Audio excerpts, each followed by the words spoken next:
This will change the way you make your kicks forever. Hello and welcome to a new Dr. Donk tutorial. There was a voice crack in there. Yeet! Hi, welcome to a new tutorial. It's been a long time since I've done a tutorial, and this one is quick and dirty, I'd say, because I have some news for you, which are quick intervening from mid-video where I forgot to say something, so I'm now putting it at the front and the beginning of the video. I'm currently not uploading that many videos because university has started again and it's more time consuming than last semester. I'm studying chemistry, by the way, and I don't really have time to do any videos or motivation to do any videos when I have time after university because I want to relax. So I try to make videos, but don't count on it. Just rewatch the old videos, share them with your friends. You're doing amazing, by the way. I love the hype my videos are getting. It's amazing. So keep it up and enjoy the video.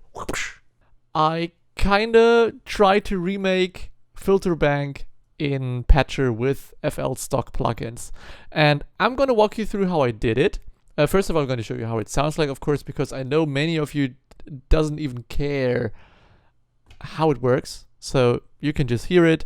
I'm going to put a link in the description where you can download the Patcher preset. It's all FL included stock plugins, so don't worry, you will have all the plugins. So let's dive into how it sounds. So first of all, we of course have our input. This can be from a free X oscillator or whatever. This is just a saw wave with the phase set to 0 degrees, a sine as a sub modulated, and the level of the oscillator modulated by this curve I did in here. Without any effects, it sounds like this. I'm playing F sharp, by the way, if you want to follow. Wonderful. So this is the basis of our sound. First of all, we take an EQ. This can be any EQ. This has nothing to do with the plugin. This is just the pre-EQ, so to speak, which we are going to send into our plugin then. I'm going to make this one big so you can see. Let's fucking go. This is how it looks like.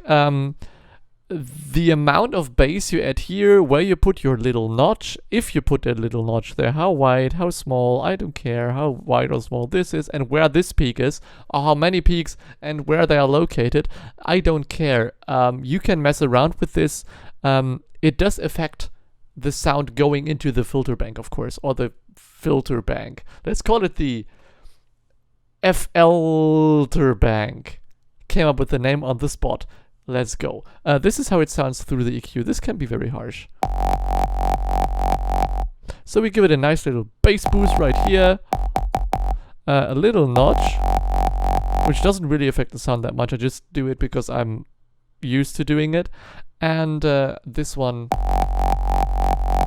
this peak right here. By the way, note that this one goes to 30 dB. This is the highest peak you can get to. Usually, if you make a peak, this is not a peak. If you make a peak, it goes to about here, and that's the full height of the plugin. If you put it to 30, you can stretch it even further, and the plugin will correspond by making your screen bigger. So keep that in mind. Let me show you real quick, because it might not be intuitive. If you start off like this, it's to 12 dB. If you put up a Q and raise it even further, you can see now, boop, when you touch the ceiling, you can go even higher because it usually is set to 12 dB and there it goes out of reach. So set it to 30 and boost it like this. By the way, quick tip, you can boost it into the fucking universe. Quick tip for peep kicks without any other plugins, just EQ and distortion. Let's go. So now we have this very weird sound, and now comes in the new plugin. Design is very weird. I don't care. So this is what I made. This has many knobs. I'm gonna go through it knob by knob and explain what it does. And then after I explain what the knobs do, I explain how I did it. So stay tuned if you're a little nerdy freak like me and want to see how I did this. Okay, so just by adding this on these specific settings, by the way, if you want to really recreate it, let me pull up my peak. Here you can see, if you can see, it's on 759.41 hertz with a boost of 29.86 decibel and a Q of 4.006. The base one is at 33.441 kilohertz with 15.38 decibels boost and a Q of 0.972. And the notch is at 85.865 hertz with a negative boost, so it cuts the frequency at around 29.39 decibels with a Q of 10.868. To follow along with the patcher, which by the way, if you edit, sounds like this. Big reveal coming in 3, 2, 1. Let's fucking go. This knob is set at around, it doesn't have to be a specific frequency, 54% it seems. The bass amount is set to 59%. The bass frequency is set to 11%. The distortion amount is set to 88%, which is the default value. And the output value is also set to the default value at 80%. So just follow along. If you reset everything, it sounds like this. Still pretty good, but find the sweet spot over here in the peak frequency and boost the bass a bit more. And there you go. This is how it sounds like. You can mess around with this by just putting the peak somewhere else. Maybe let's place it around here. And now search it in the peak frequency.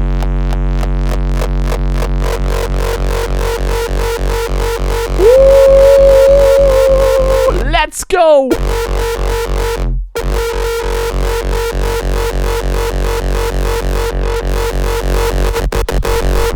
All right. So now let's reset everything and go into the gist of it. How does this work? Am I a magic man? Am I Satan? Yes, but let me show you how I did it. So if you go into the map, you can see it's not a lot. It's pretty simple. If you try to do patcher stuff, this is pretty simple. So I hope you can see everything. If you have questions regarding anything, just paste them in the comments below. Put them in the comments below, and I will answer them. This video, I don't know if I have time to cut this because of university. Oh, by the way, this will be at the very start of the video explaining why I've been gone for so long. So now we're back. Okay, so regarding how this works, it is pretty simple. I don't know why I stretched it so far, because it doesn't scale. Stupid 4K monitors. Bing. So we have a lot to explain. First of all, the routing. The main sound routing, let's put out the events, the parameters. So our sound routing goes as following. From FL Studio, from the input after your equalizer, the sound splits into 2 equalizers. You don't have to use Fuji Parametric EQ. If you want to rebuild it, you can use FabFilter Pro Q2, Pro Q3, or any other EQ you want. The importance is that one of them is going to have the low cut filter. If you watch my older videos, you know how filter bank works, and I've kind of explained it in a patcher before.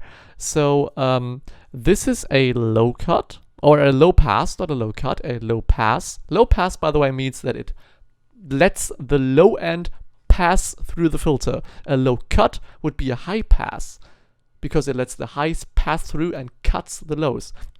Quick information for you. So this one, I don't know why it's blinking so harsh, but this one is our low pass. You can change the frequency of the low pass so it goes up and down, and you can also change the bandwidth of the low pass, which by the way is set to the order of 2. When you change the band pass, this little peak goes up and down. Whoop! Pew! Like me getting excited when I see someone I like. I need to cut that out. So, these are parameters we're gonna connect with knobs later on, but the important thing is that you have a low pass which you can move up or down and make the peak higher or lower. This just has the base information for it, just the sub. It goes to about 100 hertz if you pull it down here, and boosts everything between like 30 to 70 hertz, let's say. This is going to be your main region of interest. You can do it like this, but this won't really give you a good, nice, smunchy kick.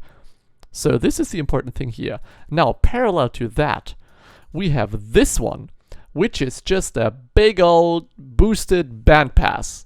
Very small. So our number 4, it doesn't have to be number 4 and number 5, it can be any other numbers from here, is set to the bandpass type with a very steep order, but then made it even steeper. As you can see, where is it? Over here. The normal order 8 steepness, let me quickly change it up so you can see, is like this, but I made it even smaller. Don't know how small I made it. I think like this. Just mess around if it sounds weird. You can always change these things. I didn't want to make a knob for the width here. It wouldn't make any sense. But yeah. And then what I just did is, because it looks like this, I added another peak on top. Also made it very small, not that wide, pretty small. So it boosts a lot of frequency. I don't know how high I did it now, but you can always mess around with these. Place it as near on itself as possible, as closely over itself. Now we have both at 640, so they move in similar when we connect the knobs later on. So now you have a base, and now the other thing is you have the bandpass. There's the triangle again. I'm not going to do this animation because it's so much work and I don't have time. We have the bandpass, and they in combination is what FilterBank uses to make the nice and screechy sound. This just goes into a fast distortion, set to mode A, and then into a soft clipper. There is a thing I wanted to do afterwards, but I couldn't because I don't have any idea how to recreate it. But I'm gonna ask that question to you at the end of the video. First of all, this is all you need to know to know how it works. Now let's see how I did the knobs and parameters and stuff. So now, boom, let's switch to our Surface to plugin parameters. So this is a bit more complicated. We have 1, 2, 3, 4, 5 parameters we can affect. The first one is the peak frequency. This is going to be your main source of interest, and the peak frequency goes into goes 2 times into the top one, the band pass one, and it connects to your band 4 frequency and your band 5 frequency. So the frequency of these two. If I now move this one, you can see they both move in sync, all the way up, all the way down. I set the default to this value. It's like 632 hertz. I don't know. It's just about the middle. It's the middle. So take it or leave it. You can always mess around with this. This is going to be your peak frequency, where you want to find the area of the peak that you determined in your EQ before. Next up, we have the bass amount. And the bass amount was a bit tricky, actually. The bass amount first goes into a formula controller and then into the parametric EQ. To be specific, to band 1 width. The band 1 width, like I said, was the one that made the peak higher or lower. So, as you can see, it does the bass amount. More bass, less bass. More bass, less bass. Middle point around here because I decided so. The tricky thing is, if you don't use your formula controller before that and just go straight into this, you will see the less bass I have. So the more I turn the knob to the left position, which is usually like off or 0, the more bass we get, because this is like an inverted thing in the in the filter, in the parametric EQ. So what I did was, let's get this shit out of here. I added a fruity formula controller to knob A and knob B. Actually, I used the preset. I used the mapping invert preset because I have no idea how to code this. But what I did, of course, was use this formula in here, this one, to invert the signal. So now when I turn, you can see, if I have it turned off, it's all the way up. The very small line you see moving here. So if I turn it further up, the signal goes down. I don't really know how they do it, but it's math stuff. So we have B, then we have 1 minus A, and A. Yes, something. Yes, it works. So this goes into the parametric EQ then, and as you can see now, this works just perfect. All right, that's 2 things done. Next up, the bass frequency. As you might have guessed, it's just the frequency of your knob 1 or your band 1 in here. So this one, where is it? This one, bass frequency, just goes back here into our band 1 frequency. By the way, up here in the top left corner, under my name, you can see what I'm hovering over. So there you can see all the values I have of the different knobs and stuff, and which one I'm loading it into. Loading? I don't care. So, alright, 3 knobs done. 2 to go. Next one, distortion amount. This is really, really simple. Distortion amount is just the preamp amount of the distortion plugin. Real simple. Really, really simple. And last but not least, the soft clipper at the end, it's just the post gain. Output level is just the post gain. That's it. That's it. I wouldn't recommend doing it that much louder than the default value here. Basically just do it quieter, I guess. But you can mess around with these settings however you want. So this is basically it. Now, the only thing that I wanted to do but couldn't do is recreate the TG12345 distortion type. As you may have seen from my last videos, by the way, I'd put this in a very simple patcher preset as well. But what I usually do is after I have the patcher, I just load in a this is the wrong one, a TG12345 from Waves. I don't know why this is so small, by the way. Can't this just scale up? It cannot. A TG12345 where I boost the input volume over here. I think this is a mic preamp. This input volume. This first one is maybe some sort of mic preamp or a compressor or whatever. I have no idea what this does. If any of you know how this works, please explain to me, because I have no idea. This gives a very, very interesting coloration. So I can put the volume up. By the way, I'm going to play a sound again. If I now put the volume up, it does not get that much louder by hearing it, but as you can see over here in the channel, it goes from about clipping to 0 to just blasting into the universe. If I now put a normal fruity soft clipper behind that with the boosted input signal, I'm not changing anything, the rest is default value. This is such a nice tonality, and I cannot recreate it. I tried recreating it by using a normal limiter and pushing it into the sky, just making it very loud. Not the right tonality. I just used the fruity limiter because it has a different feeling. Just put the ceiling up. This is also different. I tried using just a normal gain by kilohertz, just boosting the gain a lot. But none of them give me the same result as the TG12345 with the input volume all the way up.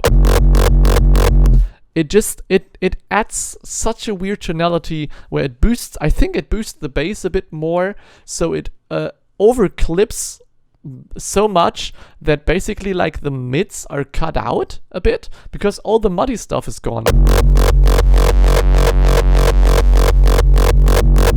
It cleans it up so nice. And just to handle it a bit easier, to up my workflow, I just put in the TG12345. Oh, there it is in big, by the way. I don't know why this one is big and the other one was small. So here you can see I just put the input volume all the way up. I also linked it to a knob, so I should have linked it to a knob so I can excuse me. I normally have linked it to a knob where you can Why doesn't this work now? Where you can choose your input volume, and this one, the level output, just goes again to the soft clipper post gain.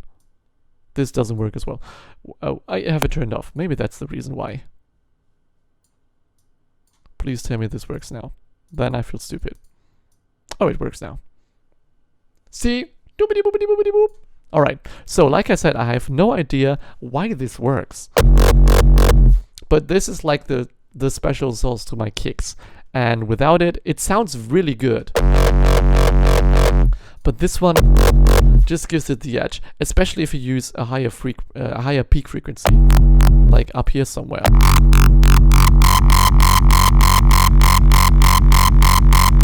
Just a very, very different sound than when I put it off.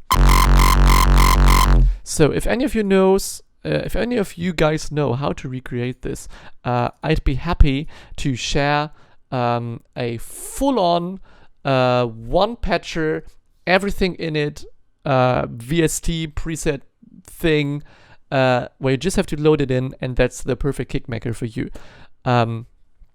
But so far, I just have the recreation of filter bank. Alright, so as I said, in the description below there will be a download link where you can download this patcher preset. It's all FL Studio integrated, parametric EQ, formula controller. Don't worry, you have to do anything with it. Fast distortion and soft clipper. So everything should be loading perfectly, and just put an EQ beforehand where you do this sort of shape. You can mess around with this, of course, and then try it out. Maybe if you find other cool settings, share them with me on Instagram at itsdrdonk and in the comments below. And if you have any suggestions on how to recreate the TG12345 distortion, also in the comments below or in my Insta DMs. So thank you so much for watching, and see you in the next video. Bye bye!